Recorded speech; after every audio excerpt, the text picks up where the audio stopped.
আজ শনিবার ২৬শে পৌষ ২০২৫ সালের ১১ই জানুয়ারি। কন্যা রাশি, কন্যা লগ্ন, ভার্গো সাইনের জাতক জাতিকাদের আজকের দিনটি কিন্তু এক প্রকার মধ্যম প্রকৃতির অতিবাহিত হতে চলেছে।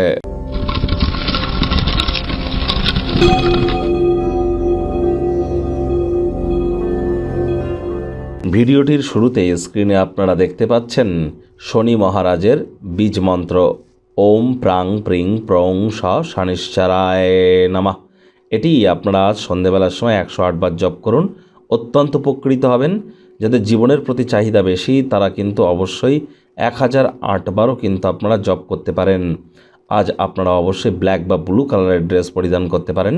বাসি খাবার খাবেন না, আশপাশ পরিষ্কার পরিচ্ছন্ন রাখুন, নিজেও পরিষ্কার পরিচ্ছন্ন থাকুন, প্ল্যানিং মাফিক রুটিন মাফিক চলুন এবং যতটা সম্ভব চেষ্টা করা যায় বাসি খাদ্য খাবার কম খাওয়া যায়, ধর্মপ্রাণ হওয়া, কর্মনিষ্ঠ হওয়া এবং মাতৃভক্ত হওয়া, এগুলি করতে পারলে শনি মহারাজ যেহেতু কর্মফলদাতা, সঠিক ফলাফল দিতে তিনি বাধ্য হয়ে যাবেন। আপনার ন্যাটাল চার্ট বা জন্মছকে শনি যতই দুর্বল পজিশনে থাকুক না কেন, তাহলে খুব শনি মহারাজের নাম জপ ধ্যান আরাধনা করুন এবং যতটা সম্ভব কর্মপ্রবণ হতে পারেন সেই প্রচেষ্টা কিন্তু আমাদেরকে জারি রাখতে হবে। ভাগ্য মিটার আজ আপনাদের বলছে 7/10, ভাগ্য আপনাদের অনুকূলেই থাকবে, তবে কর্ম এবং আপনাদের পারিবারিক জীবন সম্পর্কে একটু সাবধানতা অবলম্বন করে চলতে হবে। যারা নিছকে জীবনকে পূর্ণ মাত্রায় উপভোগ করবার জন্য আমোদ প্রমোদ বিনোদনের জন্য দিনটি শুরু করতে চলেছেন, দিনটি তাদের ঠিক তেমনই অতিবাহিত হবে। কায়িক পরিশ্রম হলেও শরীর মনে সতেজতা এবং তরতাজাই আপনারা অনুভব করবেন। দীর্ঘদিনের পুরনো রোগশোক থেকেও আজ মুক্তি পাওয়ার দিন, পরিত্রাণ পাওয়ার দিন। অর্থগত ব্যাপারে আয় ইনকাম বাড়বে। নতুন উদ্যোগ পরিকল্পনার পাশাপাশি নতুন নির্মাণ কার্যের শুরুয়াত করা যেতেই পারে। যারা জমি বাড়ি কেনা বেচার বিজনেস করেন তাদের জন্য দিনটি রাজযোগের ন্যায় পরিলক্ষিত হচ্ছে। জমি জায়গাতে অর্থ বিনিয়োগ করবার জন্য দিনটি কিন্তু অতুলনীয়।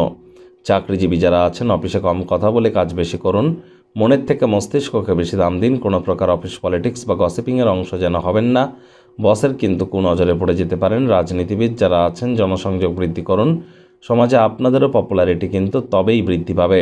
শিক্ষার্থী বিদ্যার্থীরা যে কোনো প্রকার পরীক্ষা প্রতিযোগিতায় সফলতা অর্জন করবেন উচ্চশিক্ষার জন্য। যারা বিদেশ যাত্রার কথা ভাবছিলেন ভাগ্যদেবীও আজ আপনাদের পক্ষে নেই। সন্তান সন্ততি থেকে থাকলে তাদেরকে ভালোবাসার অস্ত্রের দ্বারা উৎসাহিত করুন, দেখবেন তারাও তাদের কৃতিত্বের দ্বারা আপনাদেরকে গর্বিত করবে।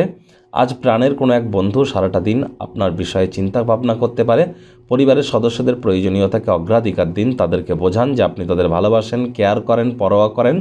মুখ দিয়ে বলে বুঝিয়ে কোনো লাভ নেই, সংবেদনশীল কর্মের মাধ্যমে বোঝানোর চেষ্টা করুন। আজ আপনি আপনার বন্ধু বা পরিবারের সদস্যদের সাথে কোথাও ভ্রমণে কিন্তু যেতেই পারেন। শপিংয়ে গেলেও একটু বিরক্ত হয়তো হতে পারেন মাত্র অতিরিক্ত খরচের কারণে। প্রেমিক প্রেমিকা স্বামী স্ত্রী দিনটিকে যতটা সম্ভব রোম্যান্টিক করে তোলা যায় সেই প্রচেষ্টাই তো আপনাদের জারি রাখা উচিত।